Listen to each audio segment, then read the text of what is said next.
На прошлой неделе правительство официально закрепило: машины ФСБ для перевозки арестованных должны быть черными. Новая газета вынесла в заголовок слово «воронок». И когда я это прочитал, зацепило не как стороннего читателя, а как человека, который эту систему видел изнутри. Я бывший сотрудник второй службы ФСБ, и черный цвет — это меньшая часть нашей истории. Покажу, что стоит за ним на самом деле, чего система этим добивается. И почему это решение отменяет то, что было выстроено еще в 90-х. Пока не пошел дальше, подпишитесь. Новые разборы выходят регулярно, и без подписки вы их, скорее всего, не увидите. И телеграм-ссылка в описании. Там я разбираю новости и политику, можно написать мне вопрос. Начнем с того, что формально выглядит как техническая деталь ГОСТа. Правительство утвердило цветографическую схему для автомобилей ФСБ, перевозящих заключенных под стражу. Основной цвет черный, контрастные полосы бело-синие и красные, обязательная надпись ФСБ России, эмблема, проблесковые маячки. Слово «воронок» — устойчивое название машин НКВД и ОГПУ для ночных арестов времен Большого террора конца 30-х. И я не буду делать вид, что для меня это просто историческая справка. Когда ведомство, в котором я служил спустя почти 100 лет, официально закрепляет постановлением правительства именно этот цвет как основной. Я читаю это не как совпадение. Символика в таких структурах никогда не бывает случайной. Она либо сознательно выбрана, либо воспроизведена институциональной памятью, которая работает даже тогда, когда никто прямо не отдавал такого приказа. Само постановление не инсайт и не слух. Оно в открытом доступе на портале правовых актов. Ссылку дам в описании. Проверить можно за минуту. Я не прошу верить мне на слово. Но если бы дело было только в цвете кузова, я бы не стал делать из этого отдельное видео. Дело в том, что происходит вокруг этого решения. И это куда более серьезнее эстетики. Черные машины утвердили спустя ровно полгода после куда более важного решения, которое почти не обсуждали публично. В июле 2025 года Госдума приняла, а президент подписал закон, возвращающий ФСБ право иметь собственные следственные изоляторы. Закон вступил в силу 1 января этого года. С этого момента в ведение ФСБ перешли 7 СИЗО центрального подчинения. Это московский Лефортово и Матросская тишина, петербургская Шпалерная, следственные изоляторы в Ростове-на-Дону, Краснодаре, Владикавказе и Челябинске. ФСБ уже было это право до 2026 года, отобрали его в рамках обязательств, которые Россия взяла на себя при вступлении в Совет Европы. Следственные органы не должны одновременно контролировать места содержания подозреваемых. В 2022 году Россия вышла из состава Европы, и уже через 3 года эти ограничения сняли. С точки зрения системы это не бюрократическая рокировка, а восстановление контроля на всех этапах сразу. От задержания до приговора, без необходимости согласовывать условия содержания с посторонним ведомством, которое формально могло создать неудобства или задавать неудобные вопросы. Я хорошо знаю эту логику изнутри. Чем меньше промежуточных инстанций между тем, кто ведет дело, и тем, кто держит человека под стражей, тем меньше шансов, что кто-то со стороны вмешается не вовремя. По данным СМИ, к апрелю этого года передача изоляторов фактически завершилась. В нескольких из них, включая Лефортово, сменилось руководство. Ни ФСБ, ни ФСИН эту передачу, конечно же, публично никак не комментировали. И вот здесь важно объяснить точно, что именно меняется, потому что я уже показывал на канале, как выглядит фабрикация политических дел изнутри. Когда следователь и надзиратель — сотрудники одного и того же ведомства, у подследственного исчезает последняя институциональная преграда между допросом и содержанием под стражей. В обычной системе ФСИН формально независим от следствия. И это, конечно же, не гарантия каких-либо злоупотреблений, но хотя бы разделение полномочий.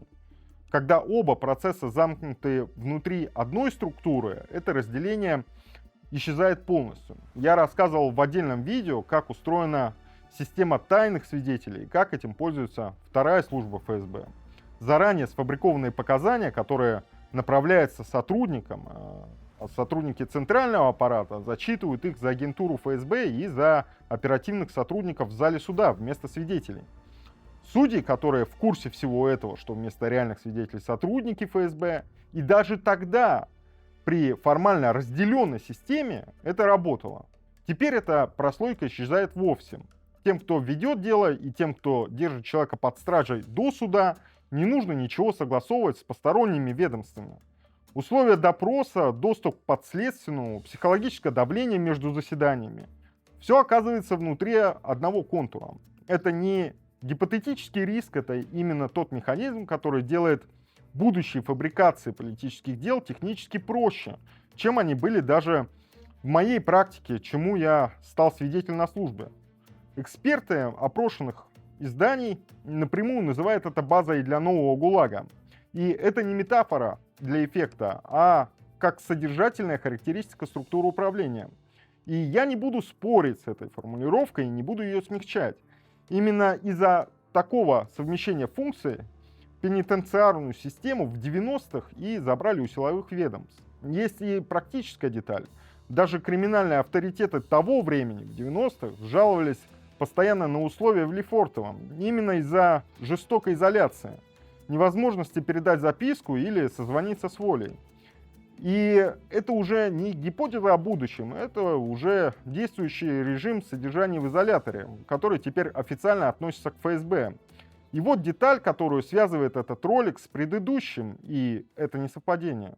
Автор законопроекта о возврате СИЗО ФСБ – это глава Думской комиссии по безопасности Василий Пискарев.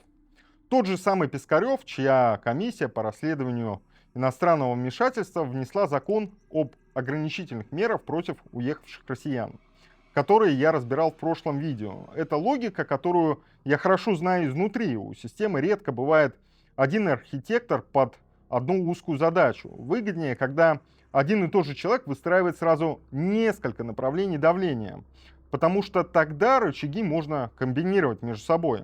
Одно решение отрезать уехавших от возможности распоряжаться тем, что осталось в России, другое выстраивает инфраструктуру для тех, кто остался и попал под уголовное преследование внутри страны.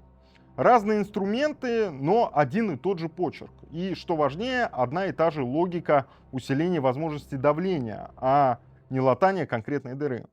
Честно, не все в этой истории уже совершившийся факт, и это важно сказать прямо. Точный список того, кто окажется в изоляторах ФСБ, а не ФСИН, официально не публиковался. Известно только по пояснительной записке к законопроекту, что речь о СИЗО центрального подчинения. Ни ФСБ, ни ФСИН не дали публичных комментариев по факту передачи. Молчание здесь тоже инструмент. Я видел это в деле не раз. Чем меньше официальных объяснений появляется на старте, тем сложнее выстроить защиту и общественную реакцию заранее, до того, как механизм заработает в полную силу. Это означает, что у общества сейчас меньше информации о происходящем внутри этих стен, чем было даже год назад, когда те же изоляторы формально подчинялись другому ведомству с хотя бы номинальной отчетностью. Прозрачности стало куда меньше, это зафиксированный факт, а не прогноз. Черный цвет кузова – это то, что видно снаружи, то, что не видно, куда более серьезнее. Следствие и содержание под стражей снова оказались в одних руках, спустя 20 лет после того, как это разделили сознательно. Именно чтобы снизить риск принуждения и пыток. С точки зрения системы, это не восстановление исторической справедливости, это расширение возможностей контроля и давления там, где раньше приходилось хотя бы формально, но считаться с другим ведомством. Символика воронка здесь не случайна, она просто честнее, чем язык постановлений правительства. Показывает, что на самом деле происходит. Спросите себя, вы слышали официальные комментарии ФСБ или ФСИН по поводу передачи 7 СИЗО за последние 3 месяца? Скорее всего, нет. И это молчание само по себе ответ на вопрос, насколько прозрачно это решение готовилось. Подпишитесь, новые разборы выходят регулярно, и без подписки вы их, скорее всего, не увидите. И если захотите больше, чем разборы системы, у меня есть телеграм-канал, ссылка в описании и в комментариях. Там я разбираю текущие новости, политику и события со своим мнением без купюр. Там же можно мне написать напрямую с любым вопросом, постараюсь ответить. С вами был Вадим Майоров, берегите себя, до новых встреч.